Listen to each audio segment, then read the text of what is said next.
청취자분께서 정말 흥미로운 자료를 하나 보내주셨어요. 아, 네. 두 개의 압록강과 고려 서경이라는 논문인데요. 네, 저도 아주 흥미롭게 읽었습니다. 이걸 딱 읽고 나니까 와, 제가 학창 시절에 그쪼록 외웠던 역사 지도가 머릿속에서 막 흔들리는 거예요. 그렇죠. 만약 우리가 고려 국경이라고 믿었던 그 압록강이 지금 우리가 아는 그 강이 아니라면 어떨까요? 상상만 해도 엄청난 이야기죠. 네, 오늘은 바로 이 대담한 주장을 가지고 우리가 알던 역사의 지도를 한번 같이 다시 그려보는 탐구를 시작해볼까 합니다. 네, 좋습니다.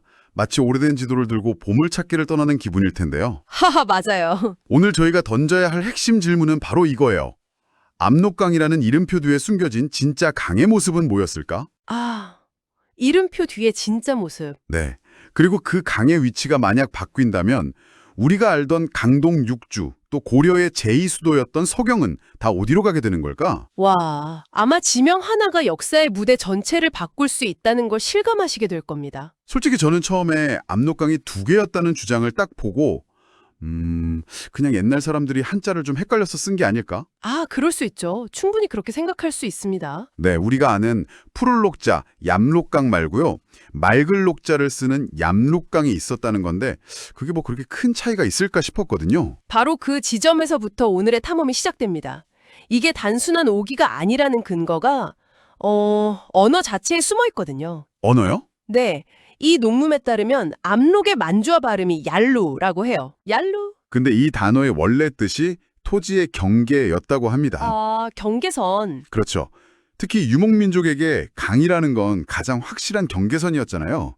그래서 국경 역해를 하는 강을 가리켜서 얄루우라, 즉 경계의 강이라고 불었다는 거예요. 아, 잠깐만요. 그럼 압록강이라는 이름이 지금 우리가 뭐 한강, 낙동강 하듯이 특정 강 하나만 딱 가리키는 고유 명사가 아니었을 수도 있다는 거네요. 바로 그겁니다. 그냥 국경선에 있는 강 정도의 의미를 가진 일종의 보통 명사였다. 네, 맞습니다.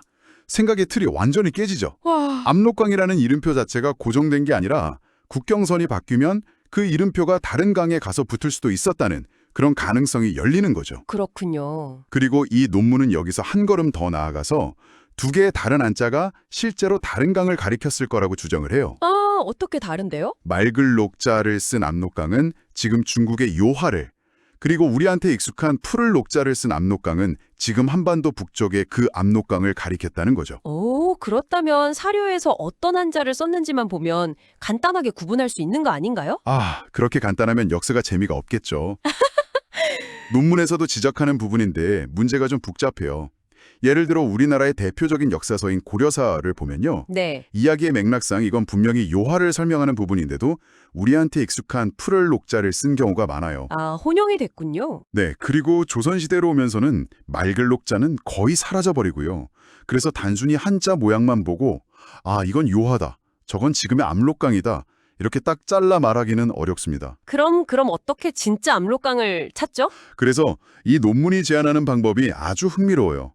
이름표보다는 그 이름표가 붙은 대상, 그 자체에 집중하자는 겁니다. 대상 자체요? 네, 옛 기록들이 압록강을 어떻게 묘사하고 있는지 그 내용을 아주 자세히 들여다보자는 거죠. 아, 그 묘사를 따라가다 보면 지금 우리가 아는 압록강과는 전혀 다른 훨씬 거대한 강의 모습이 드러나기 시작합니다. 네, 맞아요. 바로 이 부분이 정말 소름 돋는 지점이었어요. 그렇죠. 옛날 사람들이 남긴 압록강에 대한 묘사가 지금 우리가 아는 압록강의 모습하고 너무 다르다는 거. 네, 예를 들어서 당나라 역사서인 신당서나 또 고려의 사신으로 왔던 송나라 사람이 쓴 고려도경 같은 기록들을 보면요. 네, 아주 중요한 기록들이죠. 공통적으로 압록강을 두 가지 키워드로 묘사해요. 하나는 거함이 정박할 수 있다. 거함, 큰 배죠. 그리고 또 하나는 하늘이 만든 요새, 즉 천참이다. 거함과 천참, 이 두 단어가 오늘 탐험의 핵심 나침반이 될 겁니다. 네. 거대한 배가 드나들고 도저히 사람이 건널 수 없는 자연 방어선, 이게 옛 기록 속 압록강의 정체성이었던 거죠. 그렇죠. 그런데 지금 압록강을 한번 떠올려 보면 고개가 좀 갸우뚱해져요. 어떤 점에서요? 제가 알기로는 압록강 상류 쪽은 수심도 얕고 자갈밭도 많아서 뭐 큰 배는커녕 작은 배도 다니기 힘든 곳이 많잖아요. 네, 맞습니다. 심지어 겨울에는 꽁꽁 얼어붙어서 사람들이 그냥 걸어서 건너기도 하고요. 그렇죠. 과연 이런 강을 수도를 지키는 천혜의 요새라고 부를 수 있었을까? 의문이 드는 거죠. 바로 그 모순을 파고드는 게 이 주장의 핵심입니다. 한번 상상해 보세요. 네. 수백 척의 거대한 무역선, 그리고 전함들이 돛을 올리고 강을 가득 메운 그 풍경을요. 와. 그게 바로 당시 동북아시아의 물류 허브였던 요하의 모습이었습니다. 아, 요하. 네, 논문에 인용된 옛날 사진들만 봐도 거대한 범선이나 증기선들이 요하에 빽빽하게 정박해 있어요. 거함이 드나든다는 묘사에는 지금의 압록강보다 이 요하가 훨씬 더 잘 어울리는 거죠. 천참이라는 표현도 다시 생각하게 되네요. 그냥 뭐 큰 강 이 정도의 의미가 아니라 성벽 앞에 일부러 파놓은 해자처럼요. 예, 해자. 적의 대규모 군대가 절대 건너지 못하게 막는 그런 압도적인 규모의 자연 방어선이라는 뉘앙스잖아요. 정확합니다. 아까 언급된 고려도경에서는 그 강의 폭이 300보에 이른다고 묘사하는데요. 300보요? 네, 이게 대략 한 400m에 가까운 폭이에요.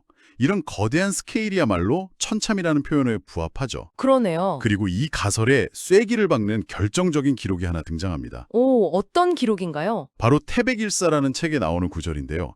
지금의 서요하가 그 전에 서압록하였다. 지금의 서여화가 옛날의 서압록하였다. 와, 굉장히 직접적인데요? 아주 직접적이죠. 과거에는 요하를 압록하, 즉 압록강이라고 불렀다는 명확한 증거가 되는 셈입니다. 이야, 이런 단서들을 종합해 보면 고구려와 고려 초기에 국가의 운명을 건 방어선 역할을 했던 그 압록강은 바로 지금의 요하였을 가능성이 매우 높아지는 겁니다. 와, 이게 만약 사실이라면 제가 학창시절에 그렸던 그 역사 지도는 그냥 완전히 폐기해야 하는 거네요? 하하, 그렇죠. 국경의 기준선이 되는 강이 지금의 압록강에서 서쪽으로 수백 킬로미터나 떨어진 요하로 이동하면 잠깐만요? 네. 그럼 서위의 외교 담판으로 얻었다는 그 강동 육주는 대체 어떻게 되는 건가요? 교과서 지도에서는 분명히 한반도 안에 있었는데 이게 갑자기 만주 한복판으로 날아가 버리는 거잖아요. 네, 그야말로 우리가 알던 역사의 판이 완전히 뒤집히는 거죠. 와, 강동 육주, 즉 강의 동쪽에 있는 6개의 주는 압록강 동쪽이 아니라 요하 동쪽에 위치했을 가능성이 열리는 겁니다. 요하의 동쪽. 이건 단순히 지도 위에 점 몇 개를 옮기는 수준의 이야기가 아니에요. 고려라는 나라가 한반도에만 머문 게 아니라 저 넓은 요동 벌판을 놓고 거란과 치열하게 다퉜던 대륙의 플레이어였다는 의미가 되니까요. 아, 고려의 국력과 그 위상을 완전히 재평가하게 만드는 일종의 패러다임 전환을 요구하는 주장인 셈이죠. 강동 육주만으로도 정말 충격적인데 여기서 이야기가 더 나아가나요? 네, 이 논리의 흐름을 따라가다 보면 필연적으로 다음 질문에 도달하게 됩니다. 그게 뭔가요? 바로 고려 제2의 수도였던 서경의 위치입니다. 아, 서경. 묘청의 서경천도 운동으로 우리에게 아주 익숙한 이름이죠. 맞습니다. 삼국사기에 묘청의 난을 진압하러 갔던 김부식이 당시 서경의 지세를 묘사한 대목이 나오거든요. 네, 어떤 내용이죠? 북쪽은 산과 언덕을 등지고 삼면은 물로 막혔으며 성이 또 높고 험하여 서둘러 함락하기 쉽지 않다. 삼면이 물로 막힌 천혜의 요새. 이것도 아까 들었던 천참이랑 비슷한 느낌이네요. 그렇죠. 방어에 아주 유리한 지형이라는 건데, 근데 지금 우리가 서경이었다고 배우는 평양이 정말 그런 모습인가요? 대동강이 있긴 하지만 삼면이 물로 막혔다고 하기엔 좀 애매한 것 같은데요? 아주 정확한 지적이십니다. 그런데 이 지리적 조건이요, 현재의 평양보다 중국 요녕성에 있는 요양이라는 지역과 훨씬 더 잘 들어맞는다는 게 이 논문의 주장입니다. 요양이요? 네. 청취자분께서 보내주신 자료에 있는 위성 지도를 보면 정말 놀라워요. 아, 네. 요양은 페자하와 호나라는 두 개의 큰 강 사이에 위치해서 정말로 도시의 삼면이 거대한 강으로 완벽하게 둘러싸여 있어요. 그리고 북쪽으로는 산지가 펼쳐져 있고요. 와, 김보식의 묘사와 정말 소름 돋을 정도로 일치하죠. 지도를 보니까 훨씬 직관적으로 이해가 되네요. 정말 천혜의 요새라는 말이 딱 어울리는 그런 지형이에요. 그렇죠. 그런데 이건 지형적인 추측일 뿐이고 요양이 고려의 서경이었다는 다른 역사적 근거도 있나요? 있습니다. 심지어 원나라의 공식 역사서인 원사지리지에 이런 기록이 나옵니다. 원나라 역사서예요? 네. 요양이 바로 고구려의 평양성이자 고려의 서경이다. 와, 다른 나라도 아니고 당시 동아시아의 패권국이었던 원나라의 공식 역사서에 요양을 콕 집어서 고려 서경이라고 명시해놨다고요? 그렇습니다. 굉장히 강력한 증거죠. 정말 충격적이네요. 그럼 우리가 알던 평양은 서경이 아니었을 수도 있다. 그런데 여기서 또 한 가지 궁금증이 생겨요. 네, 어떤 점이신가요? 많은 기록에서 압록강이 백산에서 시작된다고 나오잖아요. 그래서 보통 사람들은 백산을 백두산으로 생각하고 자연스럽게 압록강의 위치를 지금의 압록강으로 고정해 왔던 거고요. 그렇죠. 이 부분은 어떻게 설명할 수 있을까요? 백두산의 위치는 명확하잖아요. 아주 좋은 질문입니다.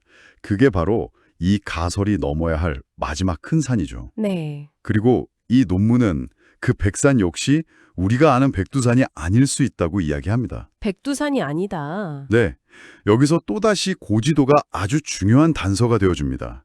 거란지리지도라는 지도가 있는데요. 네. 이 지도를 보면 놀랍게도 요하의 북쪽 지역에 장백산이라는 산이 명확하게 표시되어 있어요. 백두산이 아니라 장백산이요? 그게 다른 산인가요? 네, 논문에서는 과거에는 백두산과 장백산이 서로 다른 산으로 인식되었는데 후대로 오면서 두 이름이 혼용되기 시작했을 거라고 설명합니다. 아, 이 지도를 신당서의 기록과 연결하면 퍼즐이 딱 맞아떨어져요. 신당서에서 압록수가 말갈의 백산에서 나온다고 했거든요. 아, 말갈족이 살던 지역에 있던 백산이라는 거군요. 바로 그거죠. 말갈족의 주요 활동 무대는 만주 일대였고 거란지리 지도에 그려진 장백산의 위치와 정확히 겹칩니다. 와, 그렇군요. 그리고 지도를 보면 이 장백산에서 시작해서 남쪽으로 흐르는 여러 강줄기가 있는데 이게 결국 거대한 요하와 하나로 합쳐져요. 아, 마치 여러 작은 시냇물이 모여서 큰 강을 이루는 것처럼요. 그 강줄기 중에도 뭔가 특별한 게 있나요? 네, 아주 흥미롭게도 그중 아로하라는 강이 있는데 발음이 얄루입니다. 놀랍도록 비슷하죠. 아, 정말 그렇네요. 아로하, 얄루. 아로하라는 강의 이름 자체가 얄루, 즉 경계의 강이라는 의미를 가진 압록의 흔적일 수 있다는 겁니다. 와, 정리하자면 말갈족의 땅에 있는 백산, 즉 장백산에서 발원한 아로하 같은 강들이 눈강을 거쳐 요하로 합쳐지는 이 거대한 수계 정체가 바로 옛 기록 속 거함이 뜨고 천참이라 불렸던 압록강의 진짜 모습이었을 수 있다는 거죠. 와, 오는 정말 머리를 한 대 세게 맞은 것 같은 기분이에요. 하하. 압록강이라는 이름의 만주어 어원에서 시작해서 거함과 천참이라는 옛 기록 속 묘사, 그리고 고지도를 넘나들면서 우리가 알던 역사의 상식을 완전히 뒤집어 보는 시간이었어요. 네, 그렇죠. 정말 한 편의 거대한 추리 소설을 읽은 것 같네요. 맞습니다. 이 주정이 만약 사실이라면 그 파급 효과는 정말 엄청나거든요. 네. 고려는 더 이상 한반도라는 틀에 갇힌 왕조가 아니라 저 드넓은 요동벌판을 아우르면서 거란 같은 대제국과 국경을 맞대고 치열하게 경쟁했던 그런 대륙의 강자로서 다시 자리매김하게 되는 거니까요. 아, 교과서의 익숙한 지도를 넘어서 우리의 역사인식의 지평 자체에 넓히는 아주 중요한 계기가 될 수 있다고 생각합니다. 오늘 이야기는 여기서 마치지만 청취자분들께 마지막으로 생각해 볼 만한 질문을 하나 던지면서 마무리하고 싶어요. 네, 아까 압록강이라는 이름이 고정된 게 아니라 국경선에 따라 이사 다녔을 수 있다고 했잖아요. 네, 그랬죠. 그렇다면 이런 생각도 해볼 수 있지 않을까요? 우리 역사 속에서 우리가 절대적인 위치라고 믿었던 다른 지명들 중에도 이처럼 시대의 상황과 힘의 관계에 따라 그 위치가 바뀌었던 이동하는 지명은 또 없었을까요? 아주 흥미로운 질문이네요.